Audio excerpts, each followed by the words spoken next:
Hello guys, and welcome back to Strategic Command World War II World at War with our Axis playthrough. It's March 13th, 1942. The winter effects appear to be starting to ease off, and Germany now has a chance to recover fully with better supply. Especially, we get more when the HQs get their supply back up, but we can recover our fronts more fully from what we suffered to the winter.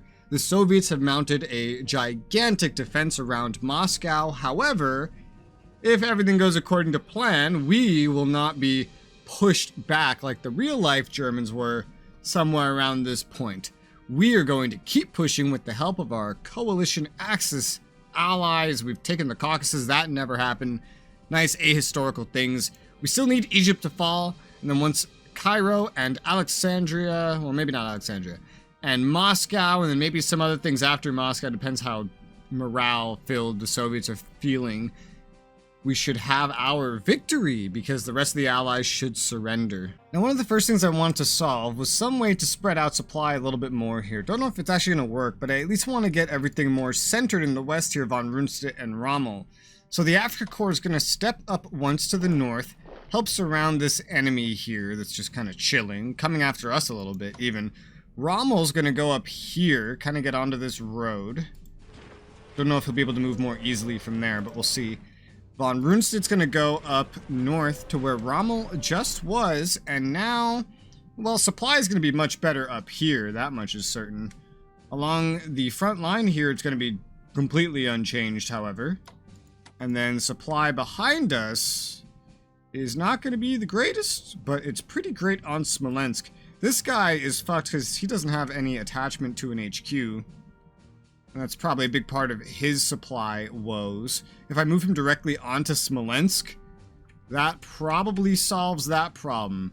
This fighter, of which there's only 2 up here to begin with. So we'll put that fighter on Smolensk.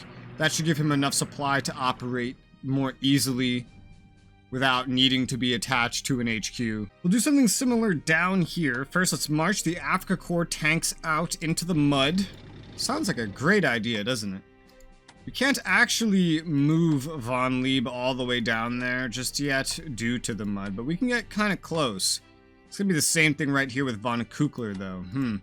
Well, I do want to try to deal with this paratrooper, ideally.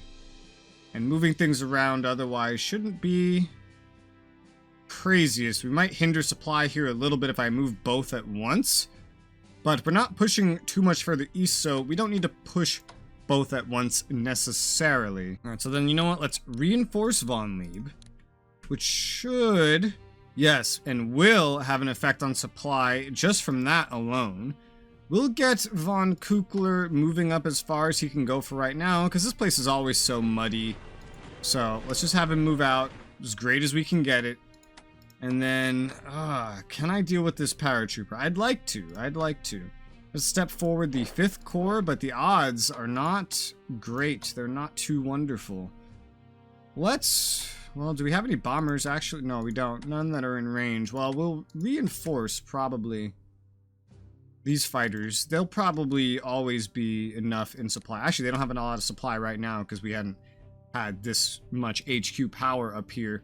This other one will also probably be good, but I'm not sure where that's going yet. We'll just leave it untouched for right now. We'll be aggressive with these paratroopers, just because of how bad supply is over here for right now anyway, until we can catch things up. So we dealt 2 damage. We took no damage, so that worked out actually really, really well. We have this, like, front formed here. Let me go ahead and, Alright, we'll move the 1st Corps up here. Move this corps here into the forest, form a nice little front line there, out against anything that might approach from any direction except Voronezh. Next turn, we'll have von Lieb head down here, whether or not the town is ready. And, you know, whether or not we can get there in the mud, we'll still try, at the very least. We'll focus on reinforcing otherwise this turn, not attacking. So reinforce that corps, reinforce Slovakian corps, reinforce 14th Army. No offensives. We just want to recover from that winter, and then we'll start going, because our air support isn't even ready. So that's reinforced. We have all these undersupplied attached to another HQ. I don't know what you're talking about, but I'm going to reinforce these as they stand right now because they're all a little bit injured. And we're not going on any offensives this turn. We're already down to 445 MPPs. We started this turn with like over 800. These are all at 10 though. This is good. This bomber's going to stay on this side for sure. We already have like 3 bombers up here. One of them needs to be moved back. It just went over here because this is where all the fighter cover was for a little bit. Let's send this tactical bomber. It could go here. It could go here. What's the range on these again? I got to remind myself. Strike range is 6. 1, 2, 3, 4, 5. Oh, we want it up front. Yeah, let's put it up here. Right next to this. Should hopefully attach itself. No problem. Theoretically. And the second corps who are capable of reinforcing up to full. We have... These guys don't quite have the supply right now. And they really won't. Not unless we can get an HQ further up. And this was kind of part of why I moved Rommel here. To see if we could position him to move up somewhere better for him. Supply is still not really going to be good enough to fully heal up here anyway, but the Arty can reinforce fully, this Corps can reinforce fully, this army can reinforce fully. We are burning through MPPs. This army can reinforce fully. This is so expensive. This anti-tank can reinforce fully. Holy fucking shit. Okay. You guys can't do anything right now. It's fine. He keeps attacking out in every direction. So we're gonna reinforce this army while we're at it. This one's going where again? Oh yeah, there's another army here as well. This one also just won't be able to reinforce fully unless we put like an HQ right fucking next to it. This paratrooper's under some constant strain as well. Honestly though, here's what I'm gonna do for right now. We're gonna move these recon back a touch. We're gonna move the paratroopers back a touch. If they want to come across a fucking river into a lake where I can hurt them more easily, let them. We don't need the defensive position. This town is fine for now. And the reason with that is this may not be safe, but right here is, and right here could provide amazing supply to this front, which is very much needed. This tank then will just clear out of the way for now to make room for Rommel to move into as soon as possible. I'm going to clear back in this direction, where he'll have enough supply to fully reinforce next turn. This tank needs to get somewhere up to the front. I'm also tempted to give it its 1 elite reinforcement to make it even more effective. I'll hold on to that movement for right now. We got plenty of other things to do for this turn. That can wait. We need to reinforce the 1st Frontier Corps.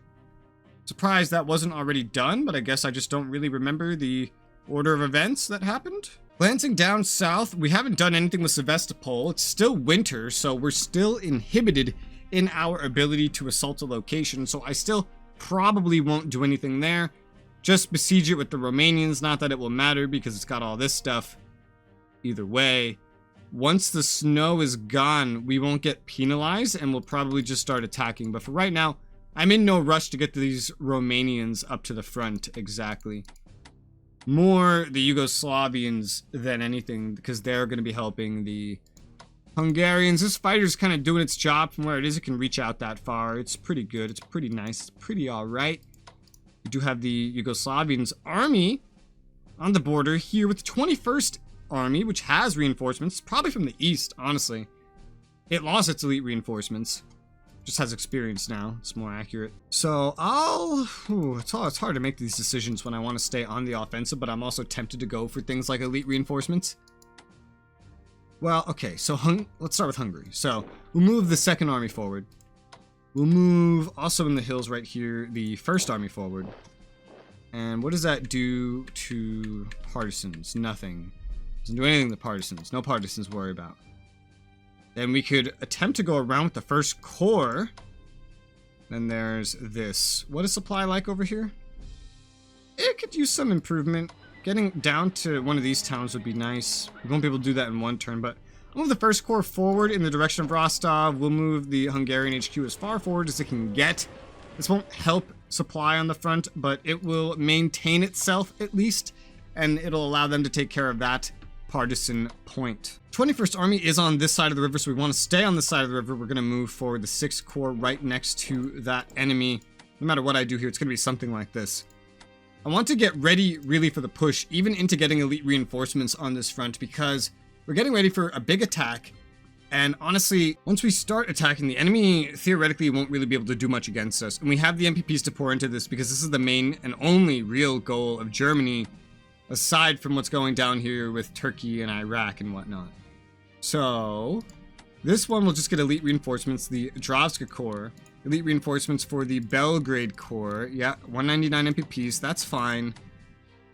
The Romanian Corps here really doesn't need it as much because they're not going to be seeing a whole lot of action anytime too soon. MPPs are looking fine enough. We've already done a lot of the upgrades we need to do, so MPPs are fine to just go for elite reinforcements for this tank to get it as ready as possible, because it will help us breach through their defenses, certainly.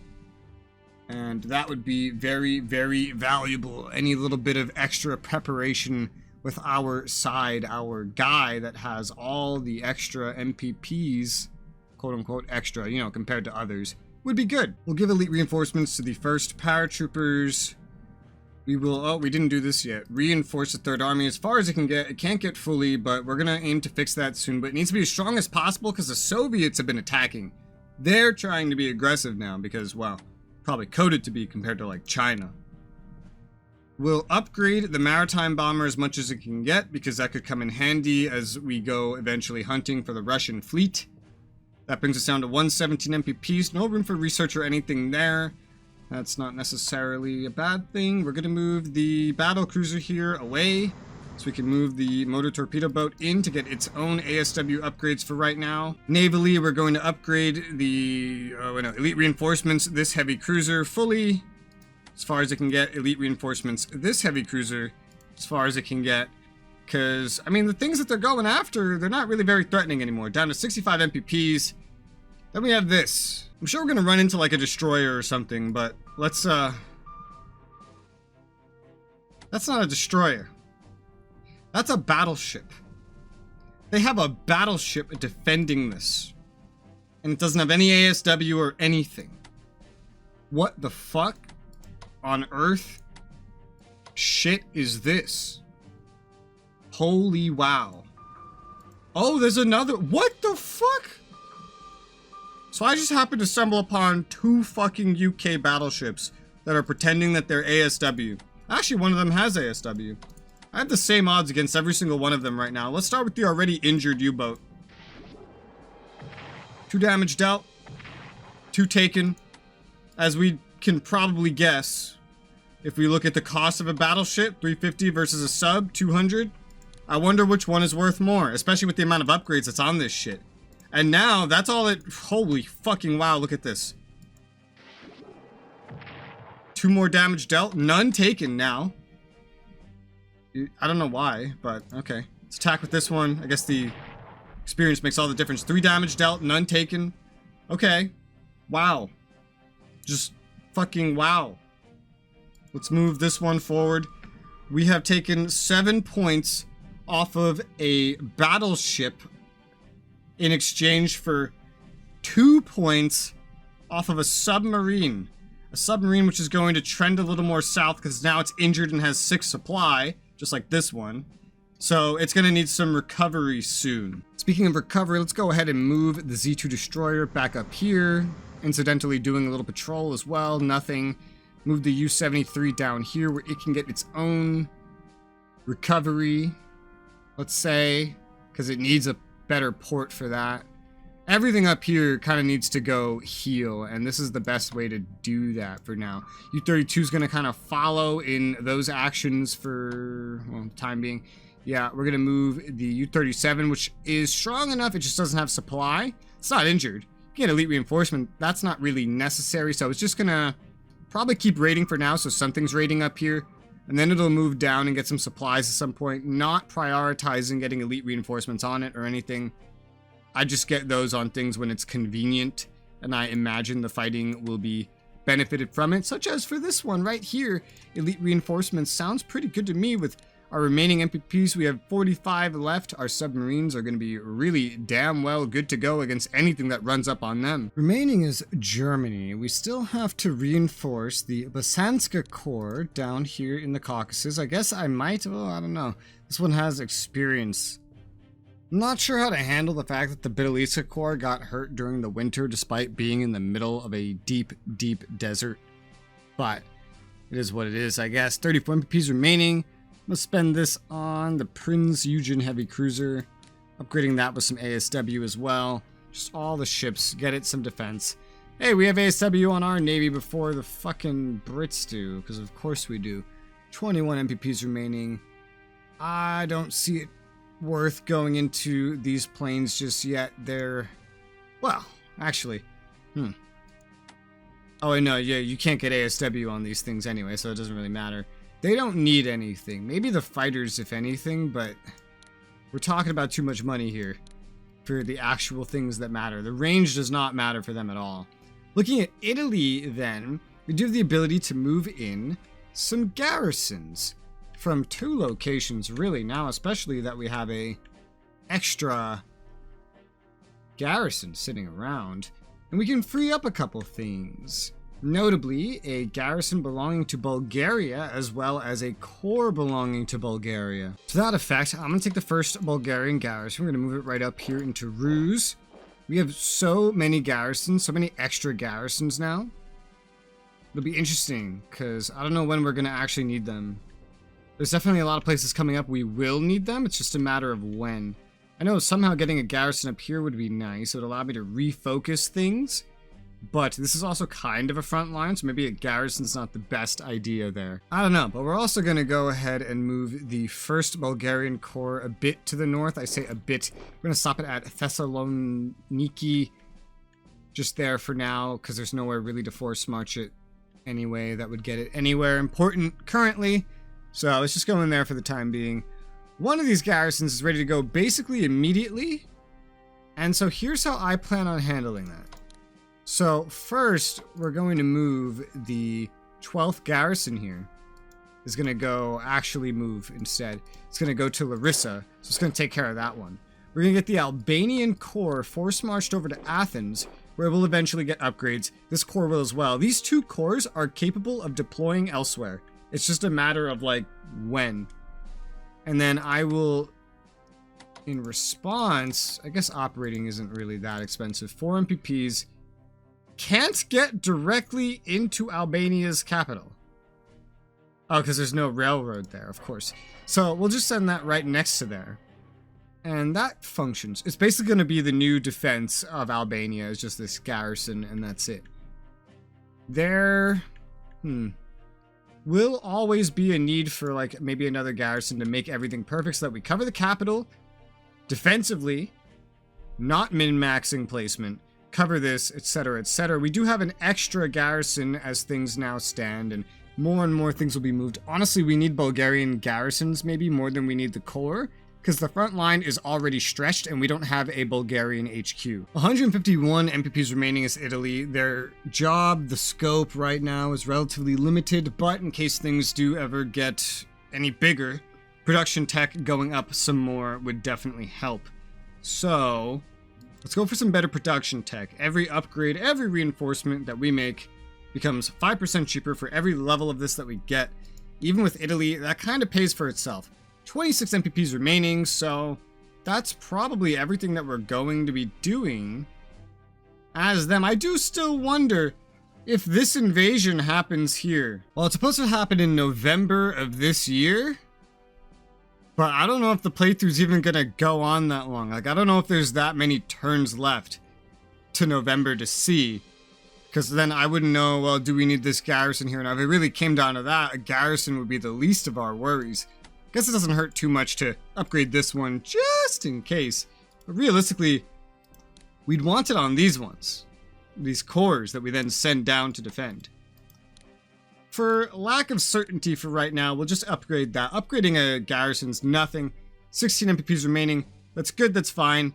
I believe then that we have done just about everything that we're going to do as everybody other than Japan. So all that remains this turn is Japan. That was really fucking quick getting through everything else. For some crazy ass fucking reason, our 6th army with 2 XP and 8 strength can deal 5 damage to the entrenched enemy 8th route communist Chinese army.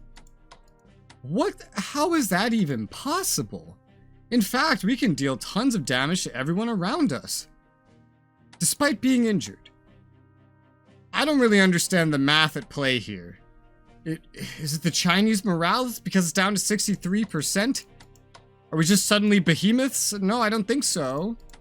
So I don't quite know why we're going to be so efficient here. We just are. However, wiping out the communist Chinese is still an afterthought in my overall plan. The biggest thing really still just comes down to Chongqing. So, bombers are going to be focused there. We only have one enemy fighter to worry about, really. So I'm going to give elite reinforcements to the 2nd Air Army fighters, get them further strengthened up, let the less experienced fighters have a turn at things. Let's start by sending in the medium bombers, because, well, they're medium bombers, and go bombard the youth army. That sounds terrible. At Chongqing. And we're going to do 2 damage, apparently? Interceptors, escorts. Dealing 4 damage to them, 1 damage to our fighter. That's a pretty decent trade. 2 damage there, as we expected. But this is really the main priority. Let's take the weaker tactical bombers as well and go ahead and bombard as well. Dealt 2 damage, taken none, but hey, we just got some XP. And now it's looking like we could just one-shot them with the 3rd army, potentially. We'll try that. And that didn't work out, unfortunately. It can be finished by the paratroopers or by another bomber. We didn't take any damage at the end of the day. Hell, no, probably not. I was gonna say, maybe the fighters can fucking do it. I mean, they could. They might get lucky. There's only one way to find out. The answer was no, they could not do it. We can definitely still bomb them out. I would love to weaken this army up here a little bit, just due to how much damage we could do, but recovery up there is probably going to be the best idea. In the interest of just saving our lives, let's go ahead and just finish off with a bombing then. We've shattered it. That's another Chinese army dead with literally like no losses on our side. However, we're still not done. Oh, music. Hello. We have the 42nd Army still limiting what we can do. Their zone of control extends over here too strongly to move in by ourselves from any angle. So we're gonna have to chew through here. Firstly, the North Chinese Front Army is capable of attacking this core, so we will. We dealt 3 damage, we took none. That's a pretty good result as far as results go. And then we have to make choices. We already know that we hurt them, so let's take the 13th Army and move down the fields, I guess, and finish off the enemy Flying Tigers. They now have no more fighter coverage at all in the entire country. Now, we're going to want this army back on the main front, but this gives some more purpose to these paratroopers, which can't do a whole lot by themselves. So, what we're going to do now is we're going to move the paratroopers to the side here, onto the road. We're going to move the 3rd Army north. We're going to move the Central Expedition Army. No. The North Chinese Front will go there. Central Expedition will go here and join the attack on this enemy core. 4 damage dealt, unfortunately 1 taken, but that's still generally a net win for us. The paratrooper is going to end up going, claiming Chengdu for us, hopefully improving supply in the region, as well as giving us a pretty valuable mine there. While the armies kind of join forces to take down all the enemies over here, this may still take another turn or a couple turns at this rate. We have to bleed through these Chinese that just keep popping out of the woodworks to finally take this city. Meanwhile, let's take the Korean army and keep chewing away at this enemy core at Kunming. Another 4 damage dealt, 1 taken unfortunately, but the losses are still, generally speaking, higher on their side than on ours. Meanwhile, around Thailand, we have the 21st Army ready to attack the enemy West Force Corps in Malaya, and voila, we have wiped out them. We can now step into the country and claim Penang for our own. Supply down here is going to be amazing, just because the supply coming out of Bangkok is just that high. So if we wanted to, we could step forward a little bit more.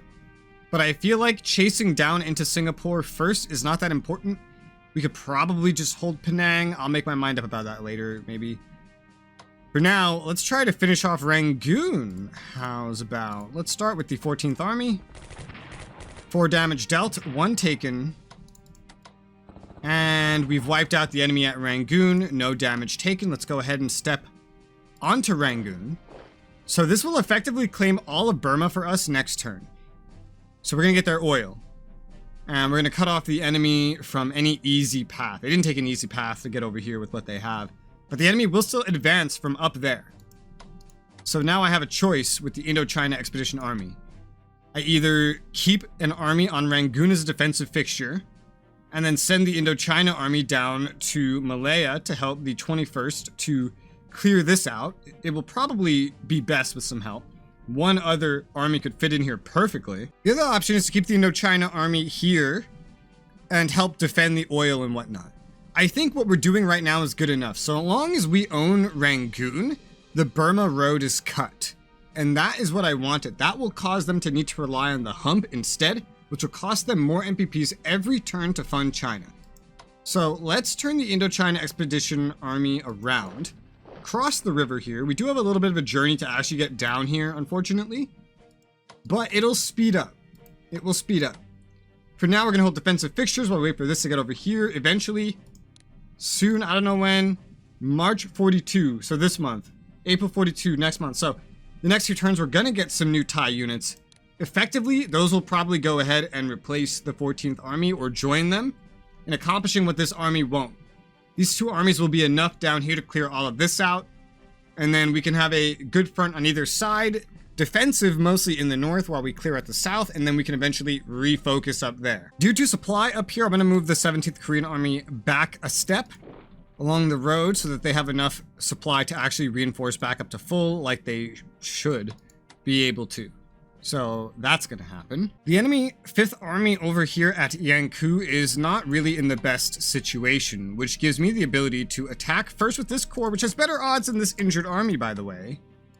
We're going to attack and try to deal some damage. We dealt 5 damage, we took none, and we gained the next experience level point. That's hilarious. Let's attack with the 2nd Kwantung Army now. We've wiped out another Chinese army, further lowering Chinese morale down another percentage, clearing through another location which only this corps actually has the ability to step into right now, so I guess this corps is going on the offensive a little bit. We're claiming Yanku for ourselves. No MPP value here, but there is a supply value, especially in regards to this army. Now all they really have is Pao To, and this one HQ that's not even on a supply point. We could essentially collapse on here. It's becoming an increasing possibility at this rate, though of course it's not actually my goal. While it's still snowing up here, I'm going to focus on just reinforcing the troops that are up here so that they're ready for if enemies end up being offensive towards them. The 37th Army's fine though. It's going to move further down the road from Xi'an up against these enemy engineers that have been quite an annoyance this entire fucking time. Move the Suzuki HQ forward up to Xi'an. And that should have a massive, yes, a massive impact on supply up front and generally in a whole lot of places, in fact. Supply in the rear is starting to look kind of interesting for our flyboys. We might want to end up shifting forward soon, actually. Definitely could be worth it to move this tactical bomber forward. It's protected by these units here anyway. 7 supply in the rear doesn't look too great when we could move up and get stuff that's way better. So I'm going to shift the 1st Air Army fighters up here. They can better cover what's up north.